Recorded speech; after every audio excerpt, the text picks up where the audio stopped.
Hi friends, అందరూ ఎలా ఉన్నారు? Welcome to Indraja homes. ఈరోజు నేను స్వీట్ పొంగల్ చేయబోతున్నానండి. అది కూడా బెల్లంతో. చాలా బాగుంటుంది. నా స్టైల్లో ఒకసారి చూసేయండి నేను ఎలా చేస్తానో.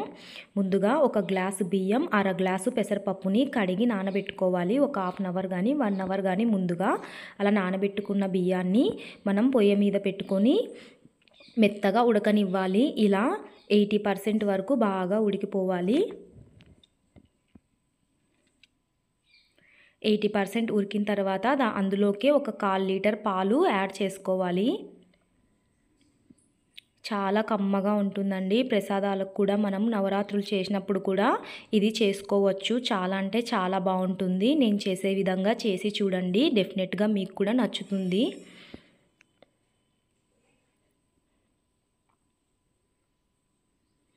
ఇలా ఇది ఉడికేలోగా మనము బెల్లం కరిగించుకుందాము. బెల్లాన్ని డైరెక్ట్గా వేయకూడదండి. వేస్తే పాలు విరిగిపోయే ఛాన్స్ ఉంటుంది. కాబట్టి నేను ఒక ప్యాన్ తీసుకొని అందులో 1 కప్పు బెల్లం వరకు మీ స్వీట్కి తగ్గట్టుగా వేసుకోండి. బెల్లం వేసుకొని కొన్ని వాటర్ వేసుకుంటే జస్ట్ అది కరుగుతుంది అంతే. కరగడానికి మాత్రమే, మనము పాకంలా రాకూడదండి. జస్ట్ కరిగించుకోవాలి అంతే. ఇలా ముదురు బెల్లం అయితే బాగుంటుందండి. వైట్ కలర్ బెల్లం తీసుకోకండి, అది టేస్ట్ అంతగా బాగుండదు.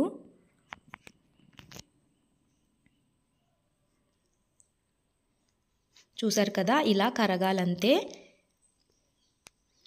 ఇలా కరిగించుకొని మనం దీన్ని పక్కన పెట్టుకుందాము. చూసారా, పాల్లో అన్నం పెసరపప్పు చాలా బాగా ఉడికిపోయింది కదా. ఇలా ఉడకనివ్వాలి.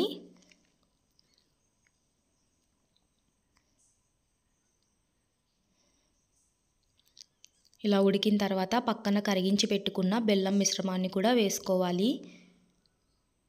బెల్లం రాళ్ళు ఏమన్నా ఉంటే ఫస్ట్ వడగట్టుకోండి. ఈ బెల్లంలో ఏమీ ఉండవు. నేను అందుకే డైరెక్ట్గా వేసేస్తున్నాను. ఇలా బెల్లం కరిగించి పెట్టుకున్నది కూడా వేసేసుకొని బాగా కలుపుకోవాలి.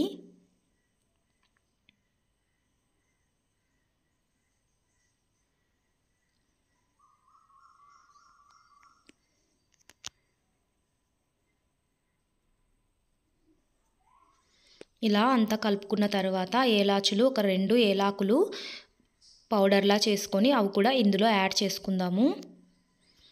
తర్వాత 1 స్పూన్ వరకు నెయ్యి వేసుకోవాలి. ఇలా ఏలాకులు 1 స్పూన్ నెయ్యి వేసుకున్న తర్వాత బాగా కలుపుకుందాము.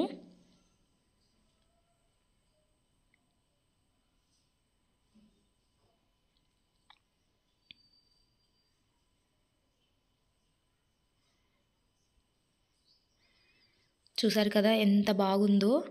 మీరు ఇలానే చేసుకోండి, చాలా కమ్మగా ఉంటుందండి నిజంగా. ఇది గట్టిగా ఉండకూడదు, కొంచెం జారుడుగా ఉంటేనే బాగుంటుంది. కొంచెం చల్లారిన తర్వాత ఇంకొంచెం గట్టి పడుతుంది.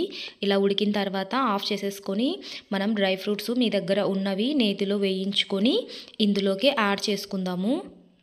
నెయ్యి కొంచెం ఎక్కువ వేసుకోండి, టేస్ట్ బాగుంటుంది. అందుకే నేను ఫస్ట్ 1 స్పూన్ వేసాను. ఇప్పుడు డ్రై ఫ్రూట్స్ వేయించడానికి వేసాను. ఇలా డ్రై ఫ్రూట్స్ పోపు వేసుకున్న తర్వాత ఒకసారి కలిపేసుకుందాము.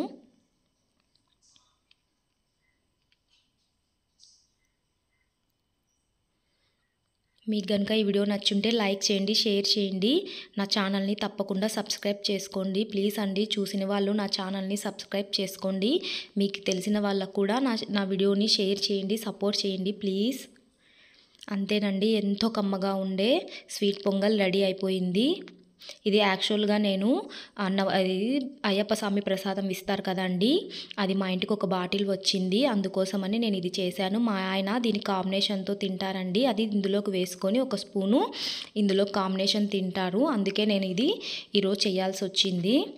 ఆ ప్రసాదం మా ఇంటికి వచ్చిందంటే నేను ఇది స్వీట్ పొంగల్ చేయాల్సిందే. చూసారు కదా, ఎంతో టేస్టీగా ఎంతో కమ్మగా ఉండే స్వీట్ పొంగల్ రెడీ అయిపోయింది.